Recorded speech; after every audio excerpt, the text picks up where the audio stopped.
कभी संगम की रेती की महकती शाद लिख देना, निराला की कोई कविता भी करके याद लिख देना।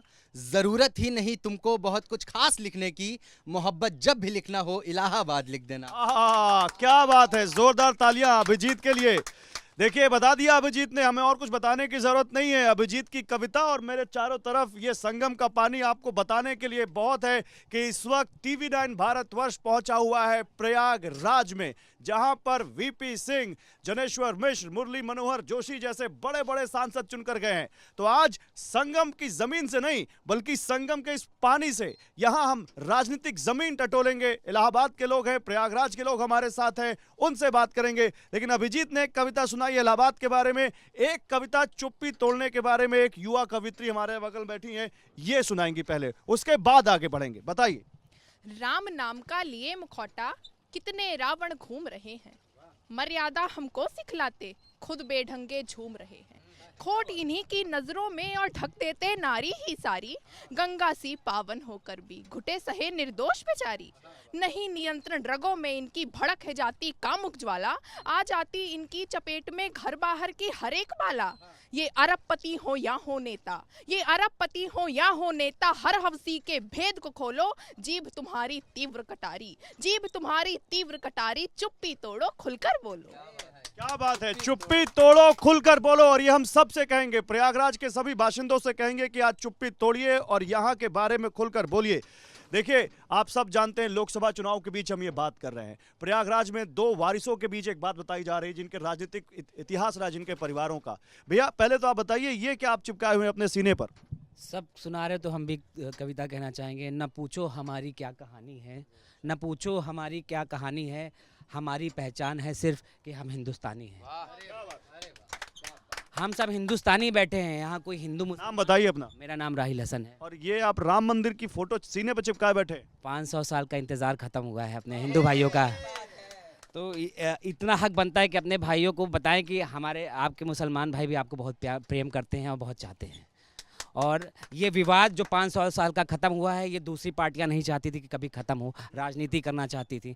और माननीय नरेंद्र मोदी जी की सरकार ने इस विवाद को ख़त्म किया है जो 5 सालों से चला आ रहा है। आज मुसलमान भी इस चीज़ को एक्सेप्ट। नरेंद्र मोदी जी ने ख़त्म किया कि कोर्ट ने ख़त्म? बिल्कुल कोर्ट ने किया, लेकिन सरकार ने उस विवाद को हल करने के लिए पहल की। अच्छा ठीक है, लेकिन आपने कहा कि विवाद खत्म किया है। मैं आपका नाम जान सकता हूँ? मेरा नाम इरशादुल्ला। इरशाद भाई, एक विवाद तो और इस चुनाव में शुरू हो गया है। अब मुझे बताइए प्रयागराज में उसका कितना असर है?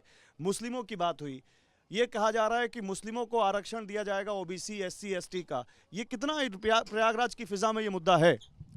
बर्बाद गुलिस्ता करने को एक ही उल्लू काफ़ी है, बर्बाद गुलिस्ता करने को एक ही उल्लू काफ़ी है। और साग पे बैठा उल्लू अंजामे गुलिस्ता क्या होगा।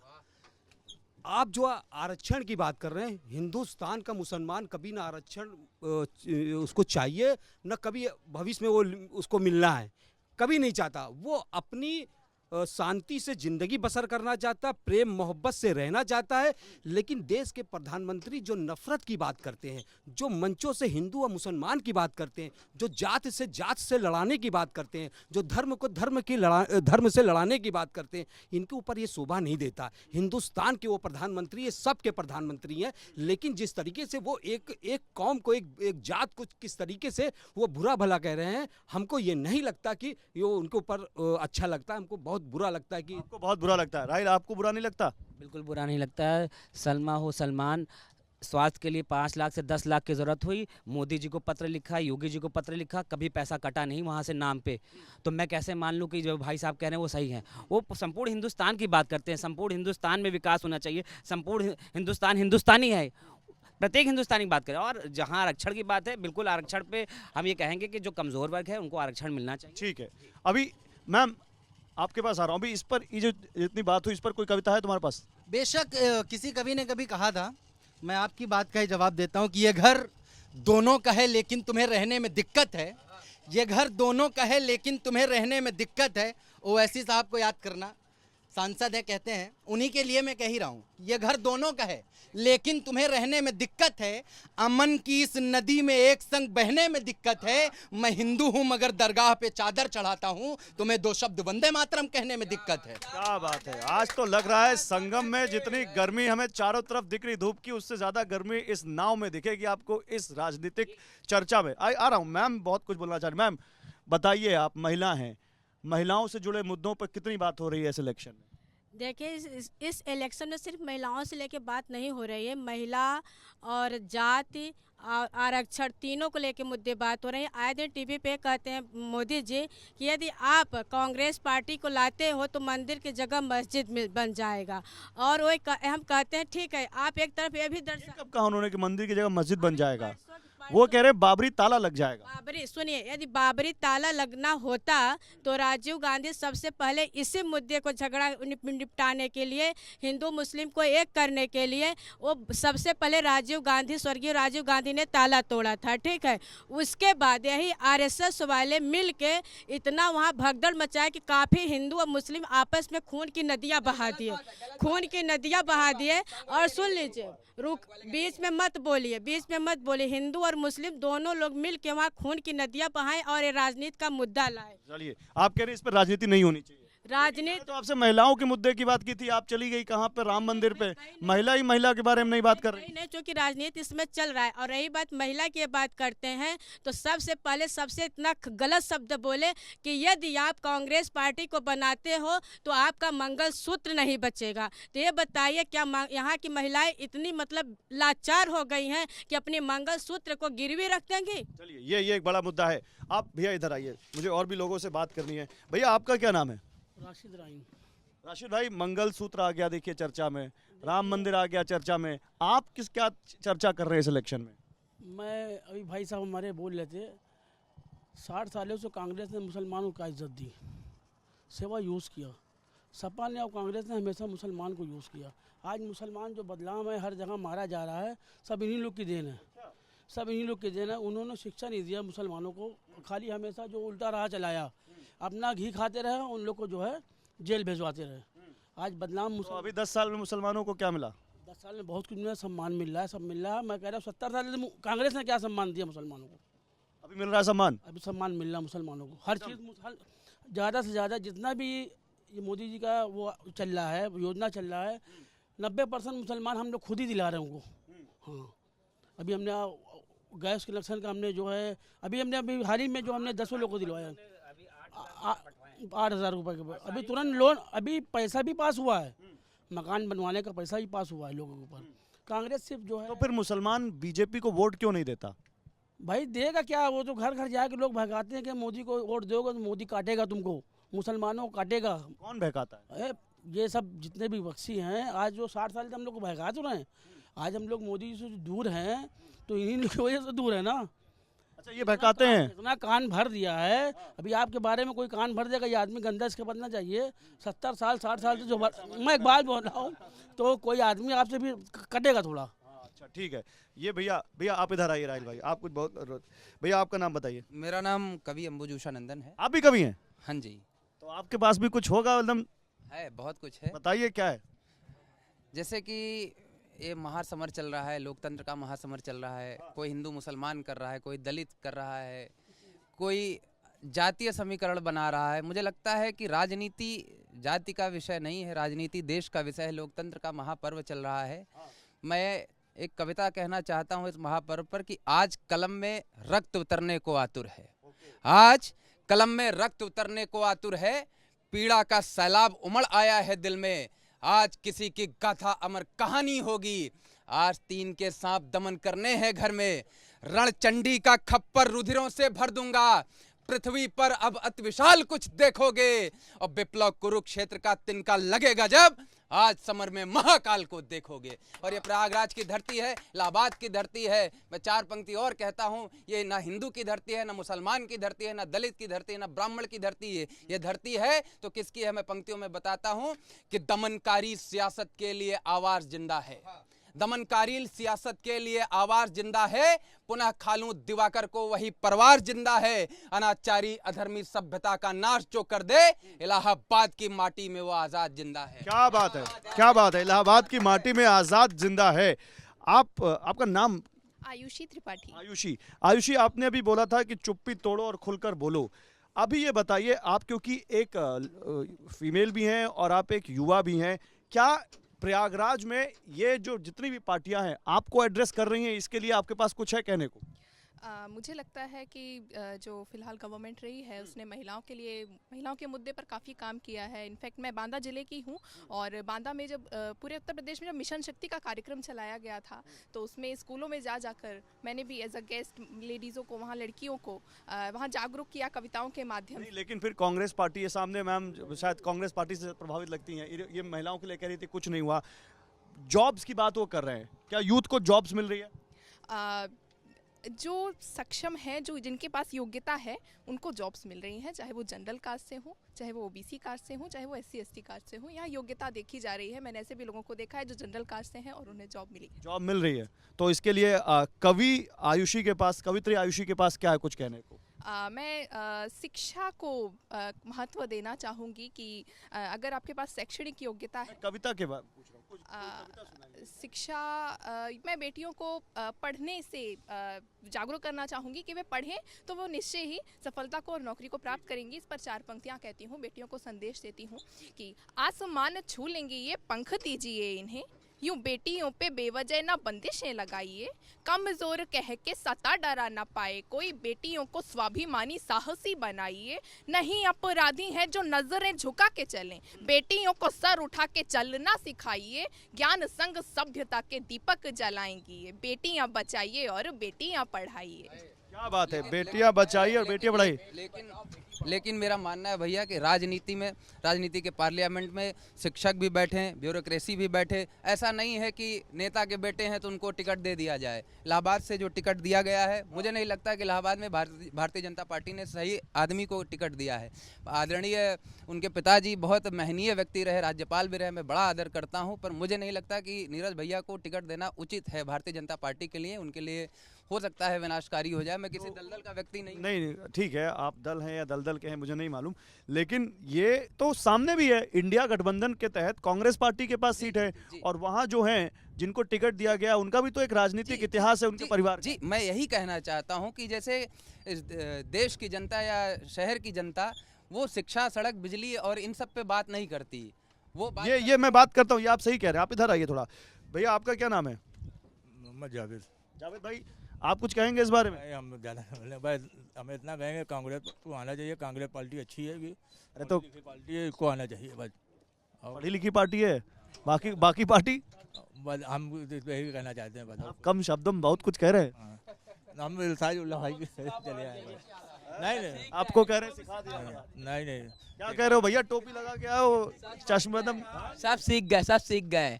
मोदी ने सिखा दिया है, मोदी ने सबको सिखा दिया विपक्षी पार्टियों को क्या कि जो काम करेगा वो वोट पाएगा। क्या नाम है तुम्हारा? आकाश जायसवाल। आकाश जायसवाल, क्या किसी पॉलिटिकल पार्टी से हो? हाँ, किससे? बीजेपी से है। क्या करते हो बीजेपी में? हम युवा मोर्चा मंत्री हैं। युवा मोर्चा मंत्री हो? भैया कह रहे थे कि बीजेपी वालों ने सही आदमी को टिकट नहीं दिया प्रयागराज में। देखिए, जो काम करेगा उसको टिकट मिला गया है और विपक्षी पार्टी ठीक है, आए काम करेंगे जो ठीक है, अच्छी बात है। जमुना पार्क के बारे में अगर पूछना हो तो मुझसे पूछेगा, क्योंकि मैं जमुना पार्क का स्थायी निवासी हूँ। मेरा नाम मोहित पांडे है और मैं समाजवादी पार्टी का सक्रिय सदस्य भी हूँ। अभी जैसे हमारी बहन आयुषी जी ने कहा रोजगार पे, अभी जो हमारी बहन आयुषी जी ने कहा रोजगार पे, तो आप भी उत्तर प्रदेश से ही है और देख लें कि 59,000 शिक्षक भर्ती किस तरीके से पेंडिंग है, पुलिस वैकेंसी का पेपर कैसे लीक हुआ है। और जहां 2 घराने राजनीतिक बात करता हूं तो एक घराना ऐसा है जो आज 40 साल से इलाहाबाद की जनता को, जमुना पार की जनता को भली भांति जानता है। एक एक गली, एक एक मोहल्ले, एक एक व्यक्ति से परिचित है। और जहां दूसरी रही बात भारतीय जनता पार्टी के कैंडिडेट की, उनके पिताजी पंडित केसीनाथ त्रिपाठी बहुत सदृढ़ हैं, मैं उनके बारे में कुछ नहीं कहना चाहता, लेकिन नीरज त्रिपाठी जी जो हैं उन्हें समाज से, उन्हें जनता से कोई मतलब नहीं। अच्छा एक बात बताओ भैया, एक मिनट रुको भैया, अभी रुको। अभी आप समाजवादी पार्टी से हो भैया, रुको। आपके बगल में 2 मुसलमान बैठे हैं, जी। अभी मैं इनसे पूछ रहा हूँ, ये दोनों कह रहे हैं कि बीजेपी अच्छा काम कर रही है।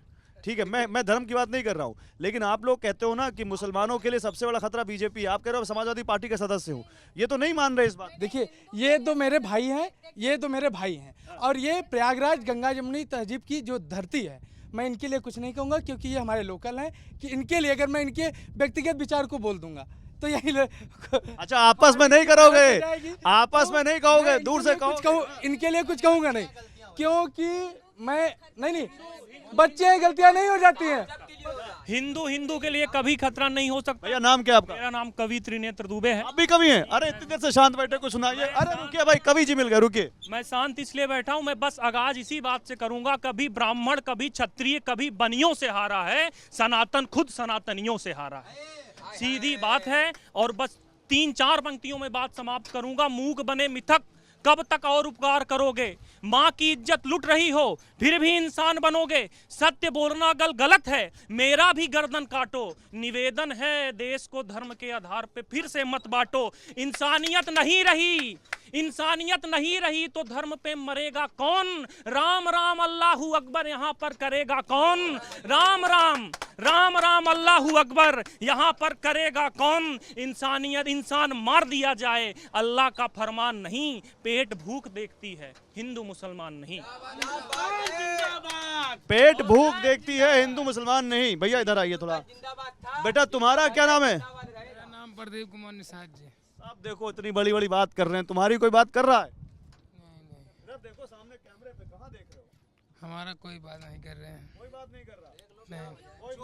अरे रुकिए, आप लोग बीच में अपनी बात मत करिए भाई। उस बेचारे को, वैसे आप लोग इतने ज्यादा अच्छे उससे है बैकग्राउंड से, बेचारा बोल ही नहीं पाएगा। आप भैया खुल के बोलो, क्या बोलना चाहते हो?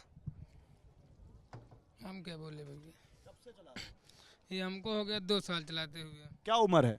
18 साल। पढ़ाई करते हो? अभी नहीं किए हैं, 8 तक किए थे। तो फिर क्यों छोड़ दी पढ़ाई? बोलो भैया, भैया भैया बोलने दीजिए। बोलो भैया, तुम बोलो भैया। मजबूरी था इसीलिए भैया। क्या मजबूरी थी?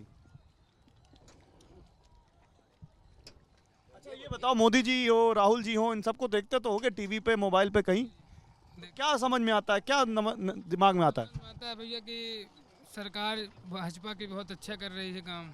अच्छा जी, गुंडा लोग के घर द्वार गिरवा दिए हैं, गरीबों लोग को मकान दिए हैं, कॉलोनी गोरे दिए हैं, हमको भी कॉलोनी मिला है। यार रैली नहीं चल रही, प्लीज रुके। हम गरीब लोग का घर का मकान दिया गया है, और जितने बड़े गुंडा बदमाश हैं इन लोग का घर गिराया है। अच्छा जी, बीजेपी अच्छा कर रही है। अच्छा 18 साल उम्र पूरी हो गई तो वोट दोगे इस बार? बिल्कुल देंगे। वोटर आईडी बन गया? अभी तो नहीं बना है। अरे 25 तारीख को चुनाव है भाई, तो अभी जाएंगे चुनाव देने। वोट देना जरूर, लेकिन देंगे। और जो तुम्हें लगे अच्छा तुम्हारे हिसाब से उसी को वोट देना। ठीक है भैया। देखिए ये हमारे साथ भाई प्रदीप बता रहे हैं। भाई अब हाँ जल्दी से विषय इसलिए कि अभी इन्होंने जो इलाहाबाद सीट के नीरज भैया के ऊपर कहा कि भाई उनको टिकट नहीं मिलना चाहिए, तो उनके विषय में संक्षेप में बताऊंगा। बहुत बड़ी जल्दी बोलिए, बहुत देर से बोल रहा हूं। एक मुस्लिम लड़की थी, उसकी फीस 48,000 रुपये थी, और ये 5 साल पहले की बात है। वो आई मेरे पास, रोने लगी, किसी के माध्यम से, भैया हमको फीस चाहिए। हमने कई मुसलमान बड़े घरानों के पास भेजा था उसको, किसी ने उस बच्ची की फीस नहीं भरी। हमने हताश होकर नीरज भैया को फ़ोन किया, हमने भैया एक मुस्लिम लड़की उसकी कहे तुरंत भेजो। आप यकीन करेंगे जब उसका फ़ोन आया कि 48,000 रुपये नीरज भैया ने उसके फीस जमा कर दिए थे। देखिए सुनिए, हो सके साइलेंट रहिए, अब बहुत देर तक आपको सुन लिया है। मैं अधिवक्ता हूँ, मैं अधिवक्ता हूँ, मैं हमेशा पक्ष विपक्ष की लड़ाई लड़ती हूँ। आज एक ये बात कर रहे हैं, हम बता रहे हैं राजापुर की मुस्लिम महिला थी, यही इनके सिपाही, इनके गुंडे जाके उसके साथ क्या क्या काम किए, हम उसके पीछे 3 महीने तक लगे रहे, तब जाके उसको न्याय दिलाए। ये बात करते हैं न्याय की। बहुत ठीक है, ऐसा नहीं, नो मैम ऐसा नहीं, आप चिल्लाए नहीं। 1 मिनट, आप चिल्लाएंगे नहीं किसी पे। आप दूसरी बात सुन लीजिए, ये महिलाओं की बात करते हैं। मणिपुर में नंगी महिलाएं नाचती रहीं, कोई भाजपा का एक व्यक्ति नहीं गया कि उनको न्याय दिलाने के लिए, सिर्फ गई हाथरस में। और सुन लीजिए, अभी मऊ में जिला जज थी, महिला जज थी, उसको गले में फांसी लगा के मार दिया गया। आज तक उसकी गुत्थी उलझी रही, न्याय नहीं मिला। ये सवाल है, ये सवाल है। ओके, महिलाओं की बात हुई, कांग्रेस पार्टी पढ़ी लिखी बात हुई, महिलाओं की बात हुई। मैं बस 4 पंक्तियों और एक बात और कहना चाहूंगा। अगर पढ़े लिखे होने का मतलब है कि 50 साल की उम्र में भरे मंच पर बैठकर अपनी बहन को किस किया जाए, तो मैं अनपढ़ होना पसंद। ये गलत बात है, ऐसा कुछ नहीं है, ये गलत बात है। नहीं अभिजीत, ये गलत बात है, ये गलत बात है। नहीं ये गलत। इनकी मानसिकता ये दिखाती है, इनकी मानसिकता दिखाती है कि ये कितने गंदे लोग हैं। ये गलत बात है। आदि देखिए, इलाहाबाद जनपद से इस चुनाव में 2023 भैया रैली नहीं हो रही है, आराम से चर्चा करिए। आधी आबादी पे जहां बात उठ रही है, तो आधी आबादी भारतीय जनता पार्टी ने पूरी तरीके से इलाहाबाद से निष्कृत कर दिया है। जैसे हमारी दोनों सीटें पे डॉक्टर रीता बहुगुणा जोशी सांसद थी, इधर केसी देवी पटेल थी, मेयर थी, सबको हटा के, क्योंकि इनको पता है कि अगर भारतीय जनता पार्टी के लोगों को ये विश्वास है कि वो आधी आबादी को खत्म कर देंगे, वो अपना चुनाव जीतने का सिर्फ और सिर्फ एक आधी आबादी को खत्म कर देंगे। एक मिनट नो, एक मिनट, आधी आबादी को खत्म कर नहीं, भाई साहब ने कहा कि जो है नीरज त्रिपाठी को जो यहाँ खड़ा किया, गलत उन्होंने किया है। मैंने कहा कि आप उनके वालिद साहब का आप जो है लोग इज्जत करते ना, तो कुछ ना कुछ तो गुण उनके में भी होगा, ऐसी बात नहीं ना। अच्छा, ठीक। देखिए, जो ये विषय उठा रहे हैं, गुंडे बदमाश किसने पाला, और जो भी अनाचार करता है, गलत काम करता है, सरकार उस पर बहुत कड़ी कार्रवाई करती है। ओके। लेकिन वो कविता वो बहुत गलत बोला आपने। मैं बस समस्त कांग्रेस का समर्थन करने वालों, इतना भैया सुन ले भैया, आपस में नहीं, चर्चा नहीं। एक करके भारत जोड़ो। और अभी यार भैया डिबेट नहीं हो रही, चर्चा हो रही है यार, आप डिबेट करने लगे। भैया आपस में नहीं चर्चा करनी है, डिबेट नहीं हो रही है, चर्चा हो रही है। और न्याय यात्रा चलाकर जो ये बातें की जा रही हैं, मैंने कभी 4 पंक्तियां लिखी थी कि हाथ पकड़कर चलते थे पर हाथ मरोड़ा किसने था, हाथ पकड़कर चलते थे पर हाथ मरोड़ा किसने था, साथ खड़े थे 1.25 अरब पर यह साथ छोड़ा किसने था, साथ खड़े थे 1.25 अरब पर साथ ये छोड़ा किसने था। और प्रश्न हजारों करने वालों एक सवाल का उत्तर दे दो, प्रश्न हजारों करने वालों एक सवाल का उत्तर दे दो, भारत जोड़ो करने वालों भारत तोड़ा किसने था। जवाब दो भैया, जवाब दो, 1 मिनट जवाब दो, भारत तोड़ा किसने था, बताओ। मैं आपको बता दूं, कविता में जवाब देना। हमारे कविकुल वंश के बड़े कवि, मैडम शांत रहिए, हमारे कविकुल वंश के बड़े कवि, कविता पाओ सीधे। हाँ, राष्ट्रकवि मैथिलीशरण गुप्त ने कहा कि अन्याय सहकर बैठ रहना यह महा दुष्कर्म है, न्यायार्थ अपने बंधुओं को दंड देना धर्म है। अगर हम चाहे जिस पार्टी को, हमारे घर का अगर कोई बच्चा गलती करता है तो उसे दंडित करने का काम हमें ही करना पड़ेगा, किसी अन्य के सहारे हमें नहीं होना है। हाथरस की बात चली, हाथरस पे मैंने कविता लिखी। अरे वोट हाथरस पे डालोगे या प्रयागराज के मुद्दे? मैं प्रयागराज के मुद्दे पे आ रहा हूँ। मैंने जैसे भाई साहब को उत्तर दे दूं कि मैंने कहा कि बीजेपी ने इलाहाबाद से गलत कैंडिडेट को टिकट क्यों दिया, क्योंकि बीजेपी बात चल रही थी कि हाँ, मेरा ये मानना है पार्लियामेंट में शिक्षक रहेगा तो शिक्षा पर काम करेगा, जो कि बहुत आवश्यक। अरे तो पार्लियामेंट में शिक्षक बहुत हैं, ऐसी बात नहीं कि पार्लियामेंट में शिक्षक नहीं जाते। ठीक है, एक मेरे पास समय कम है। जावेद भाई, आप जावेद है ना, आपने बहुत कम बोला है। आखिरी बार आप बता दीजिए, प्रयागराज में मुद्दा क्या है जिस पे बात हो रही? बहुत महंगा, बोलने दीजिए। बहुत महंगाई है, बहुत मुद्दा है, महंगाई जो है आज हर आदमी परेशान, हर चीज है। भाई क्या बोल रहे हैं भैया, आप बताइए। एक काम चला जा रहा है, बहुत काम हो रहा है, देखिए इतना काम हो रहा है। विकास के काम तो गिनाओ। आप देखिए ना, आप इधर त्यागो पास ही काम हो रहा है, त्यागो पास देख लीजिए, विकास।